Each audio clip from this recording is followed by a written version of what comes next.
Koperasi adalah badan usaha yang beranggotakan orang seorang atau badan hukum koperasi dengan melandaskan kegiatan berdasarkan prinsip koperasi sekaligus sebagai gerakan ekonomi rakyat berdasarkan azas kekeluargaan.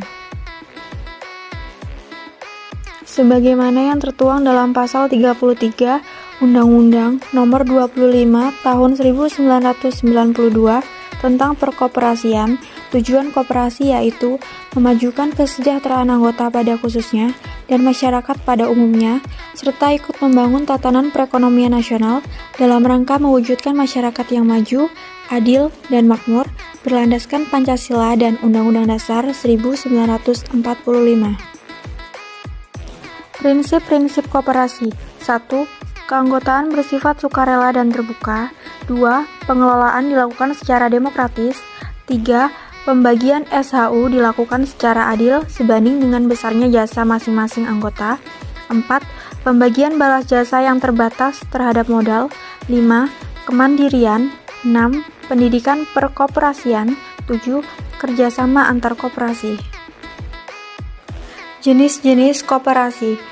Dalam Undang-Undang Nomor 25 Tahun 1992, koperasi dapat berbentuk koperasi primer dan sekunder. Koperasi primer adalah koperasi yang didirikan oleh dan beranggotakan orang seorang, sedangkan koperasi sekunder adalah koperasi yang didirikan oleh dan beranggotakan koperasi.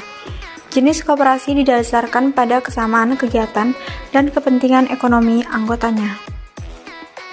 Sementara itu, Undang-Undang Nomor 17 Tahun 2012 tentang perkoperasian yang dibatalkan Mahkamah Konstitusi ada 4 jenis koperasi, yaitu koperasi konsumen, koperasi produsen, koperasi jasa, dan koperasi simpan pinjam.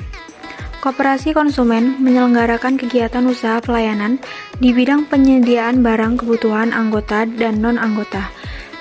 Koperasi produsen menyelenggarakan kegiatan usaha pelayanan di bidang pengadaan sarana, produksi, dan pemasaran produksi yang dihasilkan anggota kepada anggota dan non-anggota.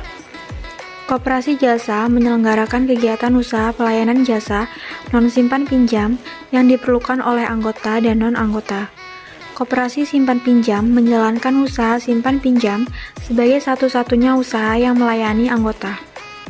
Sayangnya, Undang-Undang Nomor 17 Tahun 2012 telah dibatalkan Mahkamah Konstitusi karena dianggap bertentangan dengan Undang-Undang Dasar 1945 dan tidak mempunyai kekuatan hukum mengikat. Oleh karena itu, Undang-Undang Perkoperasian yang berlaku di Indonesia masih aturan lama, yaitu Undang-Undang Nomor 25 Tahun 1992.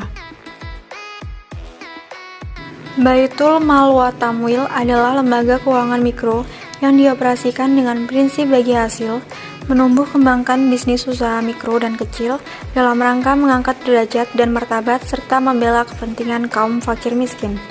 Ditumbuhkan atas prakarsa dan modal awal dari tokoh-tokoh masyarakat setempat dengan berlandaskan sistem ekonomi yang salam, yaitu keselamatan yang berintikan keadilan, kedamaian, dan kesejahteraan. Menurut Heri Sudarsono, BMT yaitu lembaga yang mengarah pada usaha-usaha pengumpulan dan penyaluran dana yang non-profit seperti halnya zakat, infak, dan sedekah. Fungsi BMT. 1. Baitul Mal.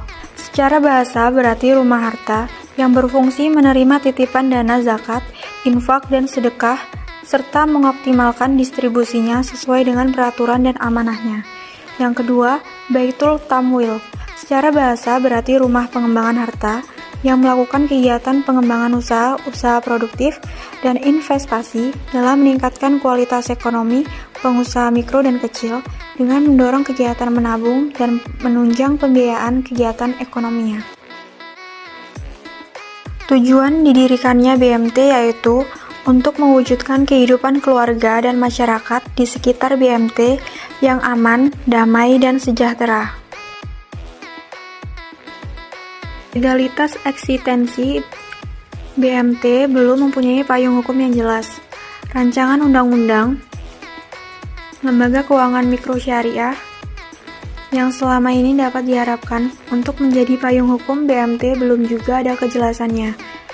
Agar BMT tidak dianggap sebagai lembaga keuangan yang ilegal, maka beberapa BMT beroperasi dengan berbadan hukum koperasi, yaitu dengan cara mendaftarkan operasionalnya ke kantor dinas koperasi dan UKM di tingkat kabupaten atau kota mandiri. Perbedaan antara BMT dan koperasi syariah adalah, dalam operasionalnya, BMT dan koperasi syariah sebenarnya tidak terlalu banyak perbedaannya. Sebagai lembaga keuangan, keduanya mempunyai fungsi yang sama dalam penghimpunan dan penyaluran dana. Dalam proses penghimpunan dana, keduanya menggunakan istilah simpanan atau tabungan. Begitu pula dalam penyaluran dananya, keduanya menggunakan istilah pembiayaan. Syarat pendirian kedua lembaga tersebut minimal 20 orang. Dalam BMT, memungkinkan penyaluran dananya dari pihak luar, yaitu pihak yang belum menjadi anggota BMT. Sedangkan operasional koperasi syariah, penyaluran dananya hanya diperuntukkan pada pihak yang telah terdaftar menjadi anggota.